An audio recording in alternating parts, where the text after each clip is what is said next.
నమస్కారం. Doctor Anand Tirupati, general physician, diabetologist, Raghavi hospitals. ఈరోజు మన దగ్గరికి ఎక్కువ మంది వస్తున్నారు. సమ్మర్ ఎండలు ఎక్కువగా ఉన్నాయి, ఎండ దెబ్బ తగులుతుంది, వడదెబ్బ తగులుతుంది, హీట్ స్ట్రోక్ వస్తుంది, సన్ స్ట్రోక్ వస్తుంది అని చెప్పేసి చాలామంది పేషెంట్లు మన దగ్గరికి వస్తున్నారు అన్నట్టు. యాక్చువల్లీ అసలు ఏంటి హీట్ స్ట్రోక్ అంటే ఏంది, ఎండలో ఏం వడదెబ్బ అంటే ఏంటి, ఇదంటే ఏందో ఈరోజు డిస్కస్ చేద్దాం. కామన్‌గా మనము నార్మల్ ఇన్ని రోజులు వింటర్ నుంచి మనము సమ్మర్‌లోకి వెళ్తున్నాము. సమ్మర్ వచ్చేసింది, స్టార్ట్ అయిపోయింది. ఎండలు ఎక్కువ అవుతున్నాయి, టెంపరేచర్ పెరుగుతా ఉంది కాబట్టి, మన బాడీ అనేది అలవాటు పడడానికి కూడా టైం పడతది. ఒకవేళ ఎండలు ఎక్కువగా ఉన్నాయి, 42 డిగ్రీస్, 45 డిగ్రీస్‌కి వెళ్తున్నప్పుడు ఏమైద్దంటే, మనం ఎండలోకెళ్తే ఒకవేళ గనుక మనం ఎండలోకెళ్తే, మన బాడీలో ఎక్కువ స్వెట్ ప్రొడక్షన్ ఎక్కువైతా ఉంటది. అండ్ మన బాడీలో ఉన్న మినరల్స్ సోడియం, పొటాషియం, కాల్షియం ఇట్లాంటివన్నీ కూడా స్వెట్ లాస్ అయిపోతూ ఉంటుంది.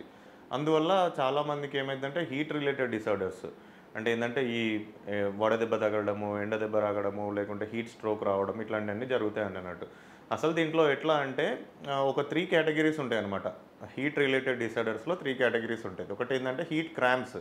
కొంతమంది ఎప్పుడో ఒకసారి ఒక హాఫ్ అన్ అవరో, ఒక 1 అవరో లేకుంటే 2 అవర్సో ఎండలో వెళ్ళేసి వస్తారు. అటువంటి టైంలో ఏమవుద్దంటే బైక్ మీద వెళ్ళడం గానీ, లేదంటే బస్సులో ట్రావెల్ చేయడం గానీ, అలాంటివి జరిగినప్పుడు వాళ్ళకేమైద్దంటే హీట్ క్రాంప్స్ అంటారనమాట. హీట్ క్రాంప్స్ అంటే ఏందంటే, కాళ్ళలో పట్టేసినట్టు అవ్వడము, కాళ్ళు నొప్పులు రావడము, లేకుంటే చేతులు నొప్పి రావడము, లేకుంటే నీరసంగా ఉండడము, ఇట్లాంటివి జరుగుతూ ఉంటాయన్నమాట. అది హీట్ క్రాంప్స్ అంటారన్నట్టు దాన్ని. ఇది ఏందంటే milder version of heat related disorders. చాలా మైల్డ్ అన్నట్టు. వెంటనే వాళ్ళు ఇంటికొచ్చినప్పుడు కొన్ని వాటర్ తాగడము, లేకుంటే కోకోనట్ వాటర్ తీసుకోవడము, ఏదైనా జ్యూస్ తీసుకోవడము, ఇట్లాంటివి చేసుకుంటే సరిపోతది. వాళ్ళకి పెద్దగా ఏం అవసరం లేదు.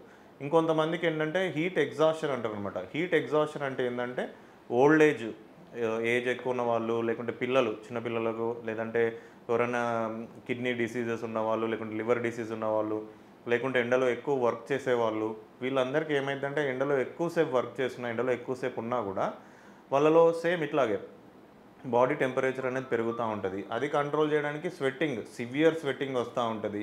అది కాకుండా వాళ్ళకి గిడ్డీనెస్ రావడము, డిజీనెస్ రావడము, హెడేక్ రావడము, లేకుంటే నీరసం ఉండడము, మళ్ళీ క్రాంప్స్ లాగా కూడా ఉంటది. సో, ఇదంతా కూడా హీట్ ఎగ్జాస్షన్ అంటారనమాట. ఇట్లా జరుగుతున్నప్పుడు మీరేం చేయాలంటే వెంటనే ఒక డాక్టర్‌ని కన్సల్ట్ అవ్వాల్సి ఉంటదనమాట. ఇంకొకటి ఏందంటే severe kind of heat related disorders ఏందంటే హీట్ స్ట్రోక్ అన్నట్టు. ఇది అసలైన వడదెబ్బ అన్నమాట, హీట్ స్ట్రోక్. ఇందులో ఏమైద్దంటే ఇందులో కూడా సేమ్ ఎవరైనా సరే ఓల్డ్ ఏజ్ ఉన్నవాళ్ళున్నా, పిల్లలున్నా, కిడ్నీ డిసీజెస్ ఉన్నవాళ్ళున్నా, లేకుంటే ఎక్కువ ఎండలో వర్క్ చేసేవాళ్ళున్నా కూడా వీళ్ళకి ఎక్కువగా హీట్ స్ట్రోక్ వచ్చే ఛాన్స్ ఉంటదన్నమాట.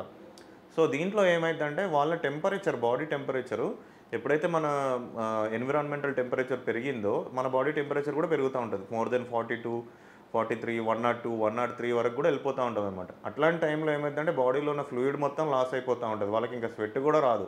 అంత లాస్ అయిపోతది. వాళ్ళకి గిడ్డినెస్ వస్తది. ఒక్కొక్కసారి సడెన్‌గా కళ్ళు తిరిగేసి పడిపోవడం జరుగుతా ఉంటది. లేకుంటే వాళ్ళు కంప్లీట్ నీరసంగా అయిపోతా ఉంటారు. లేకుంటే ఏదో ఒక ప్లేస్‌లో పడిపోతారు. అట్లాంటిది మాత్రం కంపల్సరీగా వెంటనే డాక్టర్‌ని కన్సల్ట్ అవ్వాల్సి ఉంటదనమాట.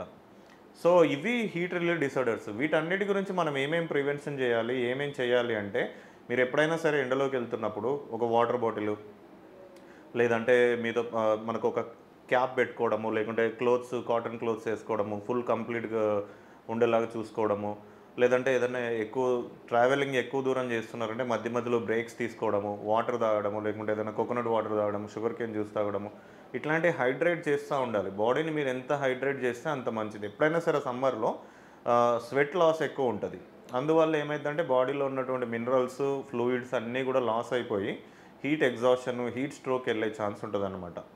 సో, ఎప్పుడైనా సరే మీరు బయటికెళ్తున్నప్పుడు ఒక వాటర్ బాటిల్ క్యారీ చేయడము, లేకుంటే ఏదైనా ప్లేస్‌లో ఎక్కువ దూరం మీరు ట్రావెల్ చేస్తే మధ్యలో బ్రేక్స్ తీసుకోవడము, కొంతసేపు ఏదైనా షేడీ ప్లేస్ నీడలో ఉండడము, లేకుంటే కొంచెం ఏదైనా మనం ఒకవేళ బయటికెళ్తుంటే ఏసీ యూజ్ చేసుకోవడము, ఇట్లాంటివన్నీ చేస్తే హీట్ రిలేటెడ్ డిసార్డర్స్ నుంచి మనం తప్పించుకోవచ్చు.